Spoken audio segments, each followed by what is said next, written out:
தொகுதிகளில் ரொம்ப விதிவிலக்காக இவங்களுக்கு கிடைச்ச ஒரு வாய்ப்பு என்னென்னா, அந்த தொகுதியில் இருக்கக்கூடிய பெரும்பான்மை வாக்காளர்களான வன்னிய சமூகத்திலிருந்து வந்திருக்கக்கூடிய ஒரே வேட்பாளராக வித்யாராணி வீரப்பன் தெரிஞ்சாங்க.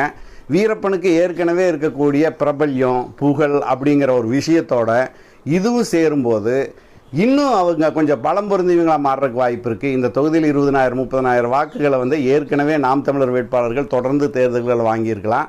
ஆனால் இந்த தடவை இவங்க 10% அதை விட கூடுதலாக ஒரு 10% ஓட்டுக்களை வாங்குறதுக்கான வாய்ப்பு இருக்குது. அதாவது 20,000 வாங்கியிருந்தால் இவங்க 30,000 வாங்குறதுக்கான வாய்ப்புகள் அதிகமாக இருக்குது. அப்படிங்கிற அடிப்படையில் அந்த கள ஆய்வை மேற்கொண்டு நம்ம அந்த செய்தியை வெளியிட்ட போது தொடர்ந்து இன்றைக்கி நம்மளுடைய யூடியூப் சேனலில் தொகுதி நிலவரங்களில் இன்றைக்கி டாப்பில் கிட்டத்தட்ட 1,00,000 வியூஸ் போய் இருக்கக்கூடிய தொகுதி நிலவரத்தில் இருக்கக்கூடியது வித்யாராணி வீரப்பனுடைய செய்தி மட்டும்தான். அப்படிங்கிறதுல